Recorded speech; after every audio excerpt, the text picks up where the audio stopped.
मैं आपको PQRS type के जो प्रश्न आपके पेपर में आते हैं वो मैं आपको सॉल्व करना बताऊंगा। इसके बाद एक्टिव पैसिव डायरेक्ट इनडायरेक्ट, ठीक है।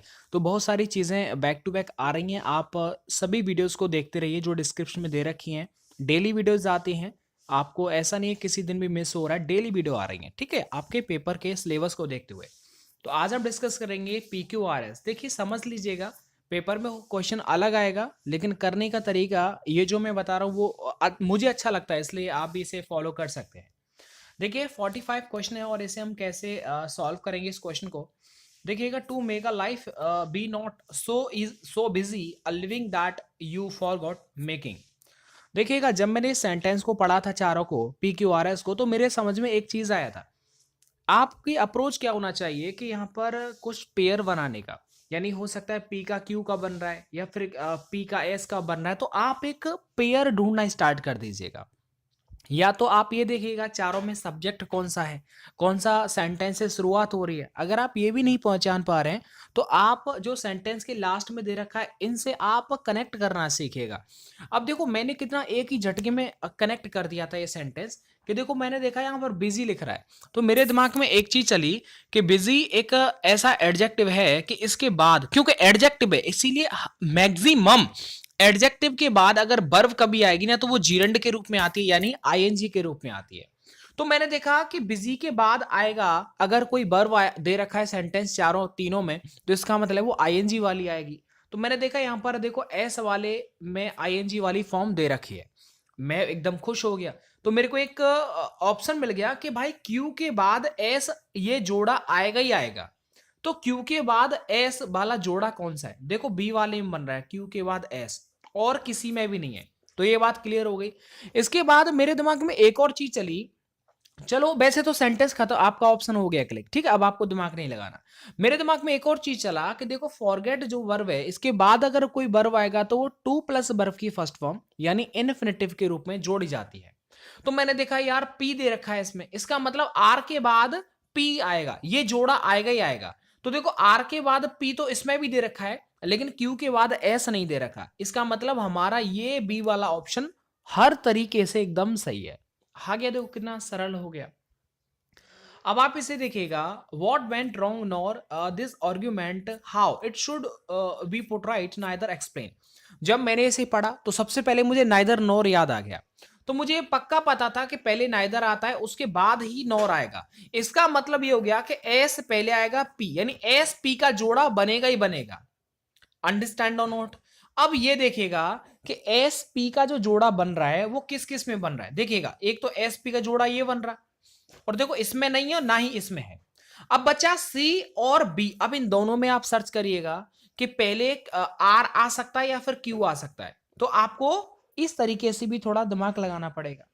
तो मैं आर पर गया, हाउ इट शुड बी, नहीं हाउ से तो स्टार्ट नहीं हो सकता, अगर होगा तो जाहिर है कि इसके बाद कोई ना कोई शुड आना, हेल्पिंग वर्ब आना चाहिए, जो नहीं दे रखा है। इसका मतलब ये शुरुआत आर से तो नहीं होगा भाई, क्यू से हो सकता है। दिस आर्ग्यूमेंट, इसका मतलब क्यू वाला एकदम सही है। देखो जोड़ा ढूंढने के बाद आप फिर अलग जोड़ा देख सकते हैं, जो बचा हुआ उसकी शुरुआत या फिर एंड किससे हो रहा है, तो वो थोड़ा दिमाग आपको लगाना पड़ेगा।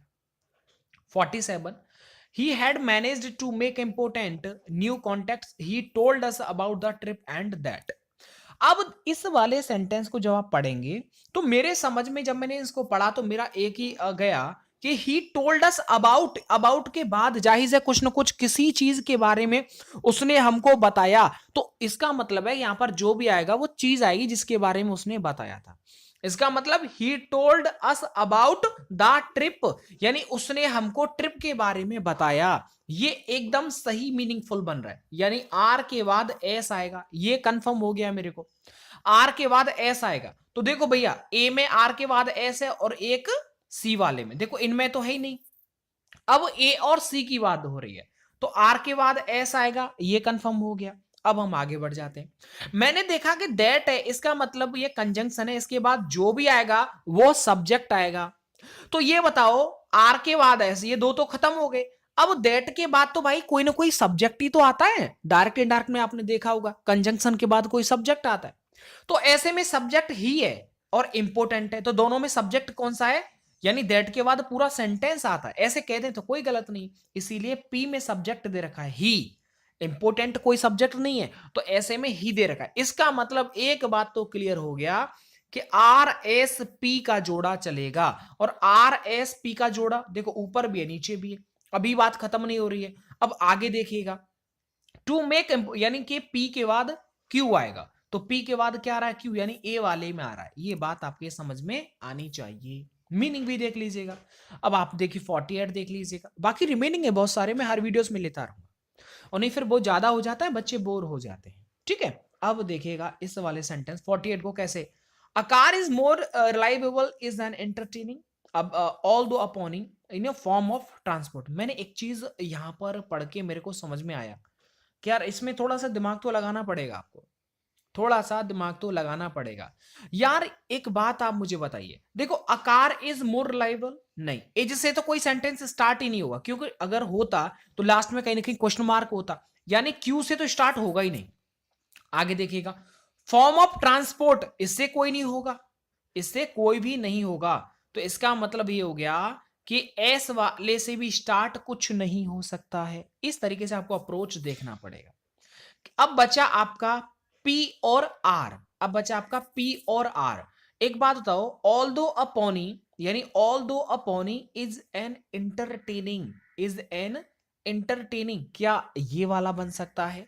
तो मेरे हिसाब से ये बन सकता है, यानी कि शुरुआत जो हो सकती है वो ऑल दो अपॉनी से हो सकती है, इसीलिए आर क्यू एस पी वाला राइट हो जाएगा। ठीक है, अकार इज मोर रिलायबल, अब देखो कंपैरिजन की बात हो रहा है, जायजा कोई ना कोई देन वैन आगे कुछ ना कुछ किसी से कंपैरिजन किया जाता, इसका मतलब शुरुआत में इस वाले सेंटेंस को रख नहीं सकते, क्योंकि इन तीनों में कंपैरिजन की कोई बात नहीं की गई है। तो इसका मतलब है कि पी वाला हिस्सा तो लास्ट में ही जाएगा, तो इसका मतलब है आप इससे स्टार्ट कर सकते हैं आर से। ठीक है, बाकी रिमेनिंग है वो मैं नेक्स्ट वीडियो में कराऊंगा।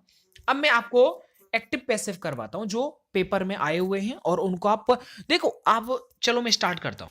अब देखिएगा एक्टिव पैसिव की बारी है, इसके बाद डायरेक्ट इनडायरेक्ट आएंगे। देखो भाई ये बड़ा आपको सेंटेंस बहुत बड़ा दिखेगा, उससे कोई मतलब नहीं है, समझ में आया ना? क्योंकि आपके पेपर में ऑलरेडी एक्टिव आएगा या पैसिव आएगा, ऑलरेडी बना हुआ आएगा, ऑलरेडी बना हुआ आएगा, इसमें आपको दिमाग ही नहीं लगाना है। अब सिर्फ एक चीज परिवर्तन होती है, वो है वर्ब। अगर आपको वर्ब याद नहीं है, एक्टिव पैसिव को किसमें बदलते हैं, जैसे कभी भी प्रेजेंट इंडेफिनिट आएगा तो आगे वाले में, प्रेजेंट कंटिन्यूअस में पास्ट इंडेफिनिट आएगा तो पास्ट कंटिन्यूअस में। ये चीजें आपको हेल्पिंग वर्ब याद होना चाहिए कि इजारम जो होता है वो आप उसे डूडल्स में बदल सकते हैं, या फिर डूडल्स को इजारम में बदल सकते हैं, ये दोनों एक दूसरे एक्टिव पैसिव होते हैं। अंडरस्टैंड हो गया? वर्ब याद कर लीजिए, अगर वर्ब याद नहीं है तो आप पहले वर्ब याद करो, उसके बाद इस वीडियो को देखो। अब वैसे मैंने बना रखा एक्टिव पैसिव पर सर्च कर लो, राम सर डाल करके मिल जाएगा। अब देखो इसको मैं कितने जल्दी से कर लूंगा। मुझे ये समझ में आया कि देखो वॉज वर थर्ड फॉर्म दे रखा है, यानी ये ऑलरेडी पैसिव बना रखा है। गुरुजी हमको कैसे पता चलेगा? अरे भैया वॉज वर के बाद तो इजारम के बाद तो आईएनजी आती है, लेकिन ये थर्ड फॉर्म, इसका मतलब ये पैसिव है, पैसिव में ही थर्ड फॉर्म आता है। तो इसका मतलब ये हो गया कि भैया ये पैसिव है, हमें इसे एक्टिव में बनाना है। तो आपको उल्टा सीधा एक समान आना चाहिए, जैसे मैंने लिखा है यहां पर चाचा, उल्टा सीधा एक समान है ना। अब ये देखो कि वॉज वर, एक चीज मैं आपको बताऊं, सेकंड फॉर्म जो है वो बदलती है वॉज वर थर्ड फॉर्म में। ठीक है, तो मैं इसे ऐसे भी बोल सकता हूं कि वॉज वर बदलती है सेकंड फॉर्म में। अंडरस्टैंड? अगर ये नेगेटिव है तो डिड नॉट में बदल जाएगा, बस। वॉज वर थर्ड फॉर्म की जगह पर क्या आ जाएगा? सेकंड फॉर्म आ जाएगा, आपको चेंज करना आ जाए। अब इन चारों में आप सेकंड फॉर्म देखिए किस में दे रखा है, the flattery of his assessment, ये देखो पहले वाले में दे रखा है, इसका मतलब पहले वाला आपका राइट आंसर हो सकता है। दूसरे में देखो हेड थर्ड फॉर्म है, ये गलत। तीसरे में वॉज थर्ड फॉर्म, ये भी गलत। और चौथे में देखो बिल, सेल बिल, नो, हमें तो खाली सेकंड फॉर्म चाहिए, क्योंकि ये सिंपल है तो जाहिर है भैया ये भी सिंपल होना चाहिए, इसीलिए ए वाला आपका एकदम सही हो गया। हमने कुछ देखा ही नहीं, सिर्फ वर्ब देख करके और काम हो गया। आगे देखिएगा, हैज नॉट बीन ओपन्ड, मैंने देखा कि यार has not, has been, have been, ये किस में आता है बताओ जल्दी से? ये आता है आपका प्रेजेंट परफेक्ट कंटिन्यूअस में, यानी कि उससे पहले वाले में बदलेगा ये, यानी कि प्रेजेंट प्रेजेंट परफेक्ट में बदलेगा, यानी हैज हैव थर्ड फॉर्म में बदलेगा। नॉट है तो has not, have not third form में बदलेगा।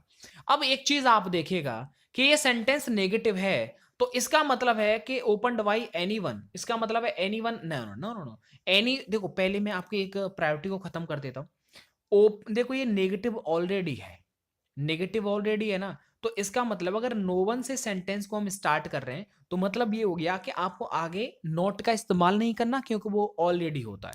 अब हम अपनी प्रायोरिटी पे जाते हैं कि हैज हैव नॉट बीन ये चेंज होता है हैज हैव थर्ड फॉर्म में। तो देखो भाई, अब ये देखेगा हैज, ये देखो no one has third form दे रखा है, इसका मतलब ये हमारा हो सकता है, राइट? हो सकता है, नहीं हो सकता? आगे देखिएगा, no one has not opened the packet. अब देखो नो दे रखा है और आगे भी नॉट है, यानी सी वाला तो हो ही नहीं सकता। आगे और देखो, no one has been, no no no no, has been, have been और थर्ड फॉर्म वो तो बदलता है, हैज हैव थर्ड फॉर्म में, तो डी वाला नहीं हो सकता।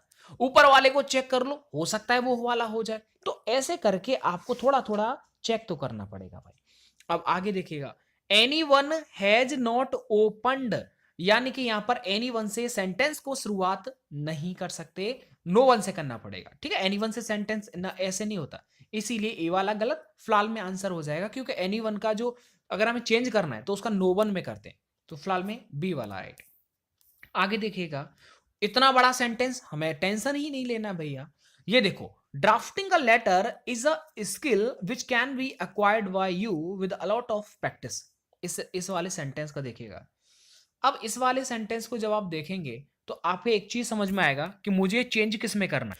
अब देखो, इस वाले सेंटेंस को पढ़ करके मैं सीधे वर्ब के पास गया, अभी मेरे समझ में कुछ नहीं आया, मैंने सिर्फ वर्ब से पूछा। यहां पर ऑलरेडी कैन भी दे रखा है, इसका मतलब मॉडल बी, इसका मतलब है हम इसे एक्टिव में बदलेंगे तो बी हट जाएगा। तो इसका मतलब ये हुआ कि भाई इन चारों में कैन आना चाहिए। देखो पहले वाले में आ रहा है, नहीं आ रहा। दूसरे वाले में कैन आ रहा है, नहीं आ रहा। तीसरे वाले में आ रहा है, नहीं भैया कैन का पास्ट है तो कोड नहीं, हमें तो कैन चाहिए, क्योंकि एक्टिव पैसे में कभी भी कैन का कैन भी होता है, शेल का शेल भी होता है, ऐसा नहीं शेल का शुड होता है, वो डायरेक्ट इनडायरेक्ट में होता है। इसका मतलब डी वाला आपका सही है, देखो कैन दे रखा है यहाँ। इस तरीके से आप थोड़ा अप्रोच लगाएंगे तो लग जाएगा, ठीक है? ज्यादा डिफिकल्ट आप मत समझिएगा, मैंने क्या बोला, बर्फ के पास आप जाइए। अब देखो ये वाला सेंटेंस है, इस वाले से मैंने पूछा कि can count the stars in the sky, ठीक है? अब ये पढ़ लिया आपने, मैंने भी पढ़ लिया। अब ये देखिएगा, मुझे अच्छा ये देखो, ऑलरेडी जब पैसिव दे रखा था तो कैन का कैन बी, ये पैसिव होता है। अब आगे देखिएगा, इसका मतलब है कि ये कैन है, इसका मतलब है कि जब इसका हम पैसे बनाऊंगा तो कैन बी में जाएगा, कैन बी। अब देखिए दूसरे वाले को देखो, सॉरी पहले वाले से चेक करते हैं, हु का तो बाई हुम हो जाएगा, ये एकदम सही है। कैन का कैन ही आ जाएगा। अब जायज है बाई हुम के बाद हेल्पिंग वर्ब फिर सब्जेक्ट आता है, तो हमने क्या किया, ये जो काउंट वर्ब है इसके बाद the stars in the sky, ये वाला इसका ऑब्जेक्ट है ना पहले वाले का, तो मैं क्या करूंगा, इसे सब्जेक्ट बना दूंगा, the stars in the sky, और फिर मैं बी लिखूंगा, ठीक है? ये बी ऐसे ही लिखा जाता है, जैसे हैज, आपने अगर हैज हैव का कभी भी हैज हैव बीन वाला कभी भी यदि आपने इंटरोगेटिव बनाया होगा तो हैज सब्जेक्ट फिर बीन आता है, वैसे ही यहाँ पर जो बी आएगा वो हेल्पिंग वर्ब सब्जेक्ट और फिर बी आएगा, और इसीलिए आपका ए वाला सही है। गुरुजी बी वाला सही क्यों नहीं है? एक बात आप बताइए, कैन बी, इसमें क्या होता है कि जो ये सब्जेक्ट हम लिखते हैं ना, ये जो सब्जेक्ट है वो कैन बी के बीच में आता है, इसलिए बी वाला गलत है। सी वाला गलत क्यों है? क्योंकि कैन का कैन बी में होता है ना कि कुड में, तो कुड वाला तो गलत ही हो जाएगा। आगे देखिएगा, he was only 10 years old when, इसका मतलब देखो ये सेंटेंस, ये कंजंक्शन है, पहला वाला पार्ट है, इसे चेंज नहीं करते, सेकंड वाले को करते हैं, तो इसका मतलब है कि ही वॉज ओनली 10 years, ये तो सब में सेम आएगा। इसके बाद ये देखिएगा, ही कंपोज्ड, ये सेकंड फॉर्म है, इसका मतलब ये वॉज वर थर्ड फॉर्म में जाएगा, तो वॉज वर थर्ड फॉर्म किस में आ रहा है? देखो देखो देखो देखो, ये तो हैज आ रहा है, ये गलत हो जाएगा। ये कोड आ रहा है, ये गलत, और ये हेड आ रहा है, ये गलत, इसका मतलब ए वाला सही है। आप चेक ही मत करो, मिलाओ, मिला सकते हो वैसे अपनी संतुष्टि के लिए, बाकी ये है कि वो सही होगा। हमने जो 3 एलिमिनेट किए हैं मतलब जायज है, वो हमारी ग्रामर सही है, इसीलिए हमने कर दिया, ठीक है? चलो वीडियो लंबा हो जाएगा, बाकी चलो इसको बता देता हूं मैं 83 को। देखो ये क्या है, इसे आप अक्यूज्ड कर लो, इसे सेकंड फॉर्म कर लो, अक्यूज्ड, ऐसे समझो ये अक्यूज्ड लिख रहा है। अब ये बताओ ये सेकंड फॉर्म में जाएगा किसमें? वॉज वर थर्ड फॉर्म में जाएगा, वॉज वर थर्ड फॉर्म में जाएगा, तो देखो पहले वाले में कैन भी आ रहा है, हमें इसमें वॉज वर देखना है, इसमें नहीं, इसमें मतलब ये वाला हो गया, डी वाला सही होगा, ठीक है? ऐसे ही मैं डायरेक्ट इनडायरेक्ट सिखा दूंगा मैं आपको, और इसके बाद नेक्स्ट